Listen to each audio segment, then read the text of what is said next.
தாய் தமிழ் உறவுகளுக்கு வணக்கம். விஜய் ரசிகர்கள் சீமான் தலைமை ஏற்க வேண்டும் என்ற தலைப்பில் இந்த காணொளியை காண்கிறோம்.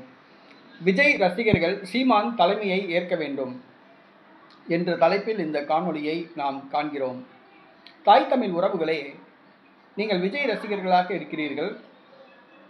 திரையில் பல நடிகர்களுக்கு நாம் ரசிகர்களாக இருக்கின்றோம். எம்ஜிஆர், சிவாஜி கணேசன் இவர்களுக்கு ரசிகர்கள் இன்னும் இருக்கிறார்கள். சிவாஜி கணேசன் திரைப்படம் எந்த தியேட்டரில் வெளியிடுகிறதோ அன்றைக்கு அந்த வயது மூத்த ரசிகர்கள், சிவாஜி கணேசன் ரசிகர்கள் வெடி போட்டு இனிப்பு வழங்கி இன்றும் அந்த நாளை சிறப்பாக அனுசரித்து வருகிறார்கள். மதுரையில் சென்ட்ரல் தேட்டர் ஒரு தேட்டர் இருக்குது. மேலமாசி வீதியில் சென்ட்ரல் தேட்டர் இருக்குது, மீனாட்சி அம்மன் கோயில் பக்கத்தில். அதில் சிவாஜி கணேசன் படம் ரிலீஸ் ஆகும்போது பூரா சிவாஜி கணேசன் ரசிகர்கள் வெடி போட்டு இனிப்பு வழங்கி சிறப்பாக அனுசரிப்பாங்க. இன்னும் அந்த நடைமுறை பின்பற்றப்பட்டு வருகிறது. ஏன்னா ரசிகர்கள் அன்றைக்கி இருக்காங்க. எம்ஜிஆர், சிவாஜி கணேசன், ஜெய்சங்கருக்கெலாம் இன்னும் ரசிகர்கள் இருக்காங்க. அதே போன்று ரஜினிகாந்த், கமலஹாசன் இப்படி ரசிகர்கள் நிறைய இருக்காங்க. குஷ்பு கூட ரசிகர்கள் இருந்தாங்க. அந்த ரசிகர் ஒரு வடி மேலே போய் திருச்சியில் கோயில் கூட கட்டினாப்புல. மதுரையில் ரஜினிகாந்துக்கு ஒரு ரசிகர் கோயில் கட்டியிருக்காப்புல. இந்த மாதிரி திரைப்படத்தில் நடிகர்களுக்கு ரசிகர்கள் இருக்கிறார்கள். அவர்களுடைய பாணியை பின்பற்றுகிறார்கள். ஆனால் திரைப்பட வாழ்க்கை வேறு, அரசியல் வாழ்க்கை வேறு. அதை புரிந்து கொள்ள வேண்டும். இன்றைக்கி எம்ஜிஆர் அரசியலுக்கு சாதிச்சிட்டாரு, நம்மளும் சாதிக்கணும் அப்படின்னு நினைக்கிறாங்க. அது முடியாது. ஏன்னா எம்ஜிஆர் அரசியலில் சாதிச்சாருன்னா அதுக்கு ஒரே ஒரு காரணம் தான். அது என்ன காரணம்னு சொல்லி கேட்டிங்கன்னா, அன்றைக்கி திமுக, காங்கிரஸ் ரெண்டுமே எதிர்கட்சிகளாக இருந்தன. வேறு எந்த கட்சியுமே கிடையாது. காங்கிரஸ் முதலமைச்சராக இருந்துச்சு, திமுக எதிர்கட்சியாக இருந்துச்சு. திமுக ஆளுங்கட்சியாக வந்த உடனே காங்கிரஸ் எதிர்கட்சியாக இருந்துச்சு. ஆனால் திமுகலேருந்து வெளியேறி எம்ஜிஆர் கட்சி ஆரம்பித்தார் பார்த்தீங்களா, அப்போ கூட ஆதரவு கிடையாது. 72 எம்ஜிஆர் கட்சி ஆரம்பிக்கிறாரு, அந்த அளவுக்கு ஆதரவு கிடையாது. ஆனால் 77 அவர் ஆட்சியை பிடிக்கிற அளவுக்கு ஆதரவு பெற்றார். அது காரணம் என்னன்னு கேட்டிங்கன்னா, அன்றைக்கி எதிர்கட்சியாக இருந்த காங்கிரஸ், அந்த காங்கிரஸ் கட்சியுடைய தலைவர்களில் முக்கியமானவர் காமராஜர். அந்த காமராஜர் 75ஆம் ஆண்டு காலமாகிவிட்டார். அந்த காமராஜர் வாக்குகள், காமராஜர் தொண்டர்கள் இவங்க எல்லாமே அப்படியே எம்ஜிஆர் வாங்கிட்டாப்புல. அதனால தான் காங்கிரஸ் 3வது இடத்துக்கு தள்ளப்பட்டு எம்ஜிஆர் 2வது இடத்துக்கு முதலிடத்துக்கு ஆட்சியை பிடிச்சார். அதுதான் காரணம். எம்ஜிஆர் ஆட்சியை பிடிச்சாருன்னா அதுக்கு ஒரே ஒரு காரணம், எம்ஜிஆர் கட்சி ஆரம்பித்த புதுசில் காமராஜர் இறந்து போயிட்டாப்புல. அப்போ அந்த காமராஜர் ஆதரவாளர்கள், காமராஜருக்கு ஆதரவாக விழக்கூடிய வாக்குகள் எல்லாமே எம்ஜிஆர் வாங்கிட்டாப்புல. அதனால தான் எம்ஜிஆர் அரசியலில் ஜெயிக்க முடிஞ்சிச்சு. இல்லாட்டினா எம்ஜிஆர்னாலேயே ஜெயிக்க முடிஞ்சிருக்காது. அதான் முக்கியமான விஷயம். இன்றைக்கி விஜய் இன்றைக்கி கட்சி ஆரம்பிச்சிருக்காப்புல. ஆட்சியை பிடிக்கிற அளவுக்கு ஒரு பெரிய இது இருக்கா? உண்மை கிடையாது. ஏன்னா இவர் ஆட்சியை பிடிக்கிற அளவுக்கு திரைப்படத்திலேயே எந்த ஒரு டயலாகும் பேசலை. அடுத்ததாக இன்றைக்கி கட்சி ஆரம்பித்து 1.5 வருஷம் ஆச்சு, அவர் வீட்டை விட்டு வெளியே வரல. அதான் உண்மை. பொதுமக்கள் பிரச்சனைக்காக வேண்டி விஜய் போராட்டம் நடக்கலை, குரல் கொடுக்கலை, அறிக்கை விடலை, ஒரு உண்ணாவிரதமோ, ஒரு பொதுக்கூட்டமோ, ஒரு கண்டன ஆர்ப்பாட்டமோ எதுவுமே நடத்தலை. அரசியல் அதிகாரிகளை போய் பார்க்கணும், அது கூட செய்யலை. பொதுவெளிக்கே வர மறக்கிறாப்புல. இன்னும் சொல்லப்போனால் நிறைய பேர் சொல்கிறாங்க, விஜய் தண்ணி அடிச்சுட்டு ரூம்லேயே படுத்து தூங்கிறாரு, ஏசியை விட்டு வெளியே வரமாட்டேங்கிறாப்புல அப்படிங்கிறாங்க. விஜய் வெளியே வரல, அரசியலுக்கே வரல. அப்புறம் எப்படி மக்கள் வாக்களிப்பாங்க? விஜய் என்ன சொல்கிறாப்புல, நாங்கள் அண்ணா பாதையில் ஆட்சி அமைக்கிறோம் அப்படிங்கிறாரு. அண்ணா வழி நேர்வழியா? முதல் அதை புரிஞ்சுக்கோங்க. அண்ணா வழி நேர்வழியா? அண்ணா வழி ஒரு கீழ்த்தரமான வழி.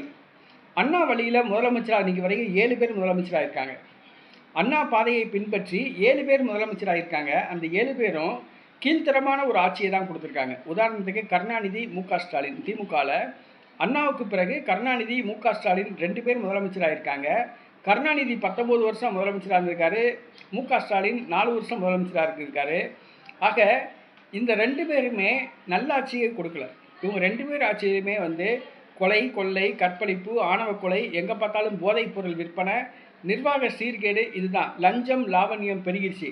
இவங்க 2 பேருமே பிச்சைக்காரங்களாக இருந்தவங்க இன்றைக்கி கோடியாக கொள்ளையடித்து சொத்து சேர்த்துட்டாங்க. இன்றைக்கி தமிழ்நாட்டையே லஞ்ச லாவணியமாக மாற்றினதே கருணாநிதி, மு.க. ஸ்டாலின் 2 பேர் தான். தெரு டாஸ்மாக் கடையை திறந்துட்டாங்க. பள்ளிக்கூடத்தை திறக்க பதிலாக டாஸ்மாக் கடையை திறந்துட்டாங்க. தெரு நூலகம் திறக்கணும், அதுக்கு பதிலாக டாஸ்மாக் கடையை திறந்துட்டாங்க. அதுக்கு அடுத்தபடியாக அண்ணா பாதையை பின்பற்றி ஆட்சி அமைச்சவங்க யாருன்னு சொல்லி கேட்டால் எம்ஜிஆர், அதுக்கப்புறம் ஜானகி அம்மாளுக்கு அடுத்து செல்வி ஜெயலலிதா, செல்வி ஜெயலலிதாவுக்கு அடுத்து ஓ பன்னீர்செல்வம், ஓ பன்னீர்செல்வத்துக்கு அடுத்து எடப்பாடி பழனிசாமி. இந்த 5 பேருமே அதிமுக சார்பில் அண்ணா வழியை பின்பற்றி ஆட்சி அமைச்சவங்க தான். இந்த 5 பேரும் யோக்கியமாக ஆட்சி அமைச்சாங்களான்னு கேட்டால், இந்த 5 பேருடைய ஆட்சியிலையும் கொலை, கொள்ளை, கற்பழிப்பு, நிர்வாக சீர்கேடு எல்லாமே இருந்துச்சு. காமராஜர் படிக்க வைத்தார், கருணாநிதி குடிக்க வைத்தார் அப்படின்னு சொல்கிற அளவுக்கு தமிழ்நாட்டை எங்கே பார்த்தாலும் சாராய கடையை திறந்ததே இந்த அண்ணா வழியை பின்பற்றி ஆட்சி அமைத்தவர்கள் தான். இந்த 7 பேர் அண்ணா வழியை பின்பற்றி முதலமைச்சராக இருந்தாங்கல்ல, இந்த 7 பேருமே தமிழ்நாட்டை சுடுகாடாக்கிட்டாங்க. அதுதான் உண்மை. 1967க்கு பிறகு தமிழ்நாட்டை சுடுகாடாக்கிட்டாங்க. ஏறத்தாழ 58 வருஷம் ஆச்சு. அண்ணா இறந்து 58 வருஷம் ஆச்சு. அண்ணாவுக்கு பிறகு ஆட்சி அமைத்த இந்த 7 பேர் 58 ஆண்டு காலம் தமிழ்நாட்டை ஆட்சி செஞ்சு தமிழ்நாட்டை சுடுகாடாக்கிட்டாங்க. அதான் உண்மை. அண்ணா வழிங்கிறது அதுதான். தமிழ்நாட்டை சுடுகாடாக்குவாங்க பார்த்தீங்களா, அதுதான் அண்ணா வழி. ஒரு மாற்றத்தை ஏற்படுத்தணும். அப்போ என்ன செய்யணும்? உங்களுடைய பாதையை மாற்றணும். இவங்க ஊழல் பாதையில் போகிறாங்களா, அப்போ நல்ல பாதையை தேர்ந்தெடுத்து வந்தால் தான் ஆட்சி பிடிக்க முடியும். அதே ஊழல் பாதையை, அதே அண்ணா பாதையை பின்பற்றேன்னு சொல்லி விஜய் சொல்கிறாப்புல, அப்புறம் எப்படி நீங்கள் ஆட்சி அமைப்பீங்க? முடியாது. தமிழ்நாட்டில் முதலமைச்சர் பதவிக்கு யாருங்கிறது ஒரு தகுதி இல்லாதவங்க தான் இன்றைக்கி முதலமைச்சராக இருக்காங்க. அதுதான் சீமான் சொல்கிறாப்புல, அடிப்படை மாற்றம் வேண்டும் அப்படிங்கிறாரு. நான் ஓட்டு பொறுக்கி அரசியல் இடத்துல நாட்டுக்கான அரசியல் பண்ணுறேன், அரசியலில் மிகப்பெரிய மாற்றத்தை ஏற்படுத்தணும், அடிப்படையே மாற்றணும் அப்படிங்கிறாப்புல. ஊழலை ஒழிக்கணும், லஞ்சத்தை ஒழிக்கணும், இன்றைக்கி இயற்கை வளங்களை பாதுகாக்கணும், ஆற்றுல மணல் கொள்ளை போகுது, கனிம வளங்கள் கொள்ளை போகுது, மலையை வெட்டி எடுக்கிறாங்க, விவசாயத்தை அழிக்கிறாங்க, கண்மாய்கள் தூர்வாரில் கண்மாயில் இருக்க மண்ணை பூரா கொள்ளையடிக்கிறாங்க, அரசு மருத்துவமனையில் தரமான சிகிச்சை வழங்கப்படலை, அரசு பள்ளிக்கூடங்களில் தரமான கல்வி வழங்கப்படலை, அரசு நலத்திட்டங்கள் எல்லாமே நிறுத்திட்டாங்க, டிஎன்பிஎஸ்சி தேர்வு மையம் நடத்தி ஒரு 15 லட்சம் பேர்த்துக்கு முறைகேடாக பதவி போட்டிருக்காங்க. டிஎன்பிஎஸ்சி அந்த தேர்வு மையம் வேலைக்கு ஆள் எடுக்கிற அந்த டிஎன்பிஎஸ்சிலே முறைகேடு நடந்திருக்கு. இப்படி எங்கே பார்த்தாலும் முறைகேடு. இன்றைக்கி திமுக ஆட்சியில் ஆட்சிக்கு வந்த அத்தனை அமைச்சர்களும் கோடிக்கணக்கான ரூபாய் கொள்ளையடிச்சிட்டாங்க. அதிமுக ஆட்சியிலையும் அதே தான். இதைத்தான் தமிழக வெற்றி கழக தலைவர் விஜய் சொல்கிறாப்புல, நாங்களும் அண்ணா வழியில் தான் ஆட்சி அமைக்க போகிறோம். அண்ணா வழியிலன்னா ஊழல் வழியை ஆட்சி அமைக்க போகிறீங்களா? இதைத்தான் சீமான் சொல்கிறாப்புல. நாங்கள் அடிப்படை மாற்றத்தை கொண்டு வர்றோம், இன்றைக்கி இல்லாட்டாலும் என்றைக்குனாலும் தனித்து போட்டி. அதனால் விஜய் ரசிகர்கள் சீமானை பின்பற்ற வேணும், அண்ணா வழியை பின்பற்றக்கூடாது. சீமான் தமிழ் தேசிய போராளி செந்தமிழன் சீமான், அவருடைய வீடியோவை பாருங்கள், அவர் பேச்சை கேளுங்க. நீங்கள் சீமானுடைய பேச்சை கேட்கணும். இன்றைக்கி இளைஞர்கள் நீங்கள் ரசிகர்கள், சினிமா ரசிகர் இருக்கீங்க, விஜயை ரசித்து அவர் பின்னாடி போயிருக்கீங்க. நீங்கள் இந்த நாட்டுடைய தூண்கள், இளைஞர்கள் இந்த நாட்டின் தூண்கள், இந்த நாட்டின் அரசியல் எதிர்காலமே நீங்கள் போய் ஒரு சாக்கடையில் விழக்கூடாது. விஜய் ஒரு சாக்கடை, அந்த சாக்கடையில் விழாதீங்க.